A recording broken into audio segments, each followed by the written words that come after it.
Hai, halo kawan-kawan pecinta catur dan selamat datang kembali di NaruChess Channel. Di video kali ini, saya akan bahas percatur yang sangat menarik yang dimainkan antara Mikhail Tal melawan No Name. Permainan ini terjadi pada tahun 1963. Dan oke, baiklah kawan-kawan, kita langsung ke permainan. Di sini Mikhail Tal sebagai putih dan si misterius memegang hitam. Permainan dimulai dengan E4 dan C5 Sicilian defense, lalu kuda F3 dan pion ke D6. Dilanjut penawaran pion ke D4, ini langsung dimakan saja. Dan setelah kuda memakan kembali, kuda naik ke F6 untuk terus menekan pion ya. Namun itu juga dilindungi saja dengan kuda ke C3. Lalu dilanjut hitam dengan pion ke A6, yang berarti Sicilian nadrov kan kawan-kawan. Setelah gajah keluar ke G5 menekan kuda, langsung dijawab lagi dengan pion ke E6. Guys, di sini ada beberapa pilihan untuk Tal, seperti pion A3, gajah E2, atau menteri ke F3. Tapi untuk bermain dengan sangat agresif, Tal tentunya memilih variasi terbuka pion ke F4. Oke, struktur bangunan ini memang cukup familiar, apalagi putih adalah Mikhail Tal ya. Dan salah satu counter yang paling sering digunakan oleh pemain Sicilia atau hitam adalah pion ke B5. Yes, ini adalah Sicilia, nadrov, Polugaevsky variasi. Nah, kalau udah begini lebih seru kan kawan. Putih berpikir dua kali untuk rokade panjang karena diserang lewat sayap menteri. Hitam juga demikian. Untuk rokade pendek, dia akan berhadapan dengan serangan lewat sayap raja. Ya, tapi tak langsung melanjutkan lagi dengan pion ke E5 menyerang kuda. Dan setelah pion makan pion, dan pion juga memakan balik. Oke, sebenarnya posisi ini cukup sering muncul di variasi Sicilia tingkat lanjutan kan kawan. Tapi mungkin sering kali pecatur biasa dalam situasi ini bermain dengan pion ke H6. Saya garansi itu bukan pilihan yang terbaik. Oke, jadi balasnya di sini adalah menteri C7. Jika pion makan kuda, menteri ke E5 skak gajah. Jadi menteri ke E2 terlebih dahulu menjaga pion. Dan setelah kuda mundur ke D7 menyerangnya dua kali, Mikhail Tal malah langsung bermain rokade panjang kan kawan. Ya, sebenarnya game ini mirip-mirip dengan partai Mikhail Tal yang lain. Tapi saya gak lupa lawannya siapa ya. Nanti saya usahakan link akan saya taruh di kolom deskripsi atau komentar.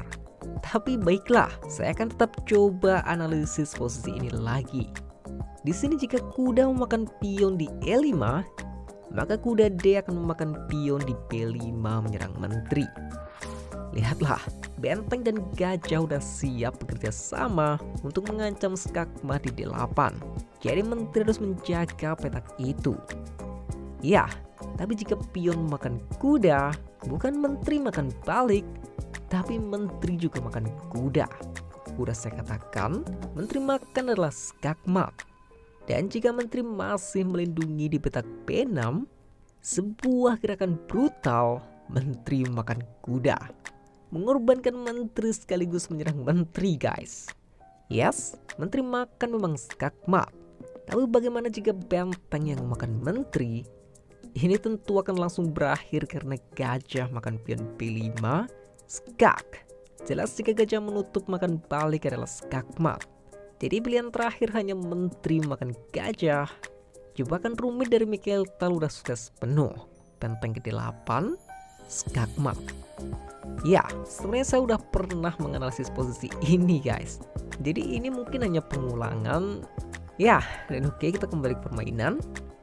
Jadi oleh karena itu, di sini hitam tidak memakan pion, tapi bermain dengan gajah ke B7.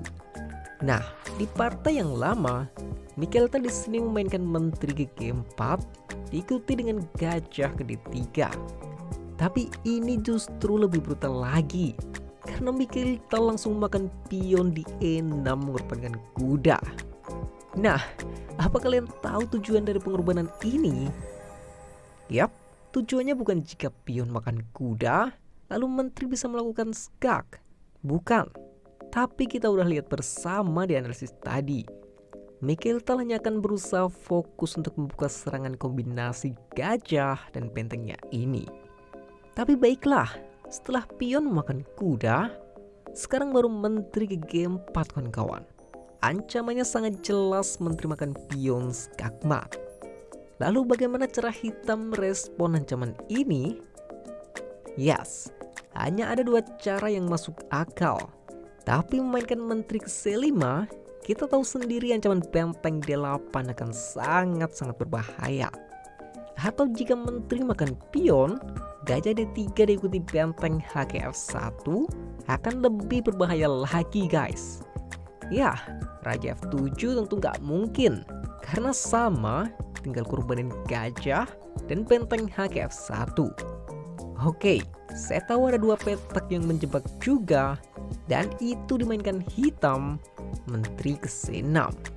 Memang menteri melindungi pion, tapi Mikhail Tal udah siap dengan rancangan idenya ini. Benteng ke D6 kawan-kawan. Ini benar-benar jenius. Mempertahankan ancaman skakmat, tapi mengorbankan kualitas benteng. Ya, setelah gajah menerima pengorbanan benteng, langsung dilanjut dengan menteri makan pion di E6 skak. Gajah menutup skakmat ya, jadi rajanya bisa ke F8. Lalu apa selanjutnya? Gajah ke C6 kawan-kawan. Masih mengorbankan gajah.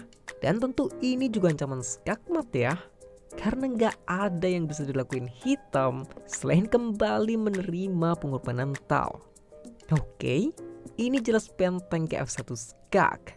Sekarang raja udah nggak bisa bergerak, jadi kuda harus menutup skak. Apakah Mikhail Tal salah mengkalkulasi? Pion makan kuda, gajah ke F6 skak star. Ya, tapi kalian tentu juga tahu jika kegilaan Mikhail Tal gak mungkin sampai di sini kan? Benteng masih makan kuda skak, dan kali ini benar-benar langkah paksa. Pion memakan benteng, lalu jelas diakhiri dengan sangat-sangat keren gajah H6 skakmat. Wow, ini miris banget. Meskipun benteng dan gajah masih lengkap, menteri masih di papan, kuda masih satu, tapi yang paling miris, mereka udah mencoba sebisa mungkin untuk melindungi raja kawan-kawan. Dan itu masih aja gagal karena begitu jeniusnya rancangan ide yang dibuat sang maestro Mikhail Tal. Sangat brutal dan keren. Ya, dan oke lah kawan-kawan, sekian dulu video kali ini. Semoga videonya bisa menghibur dan partainya bisa bermanfaat. Dan ada salah kata, saya mohon maaf. Salam just lovers, terima kasih.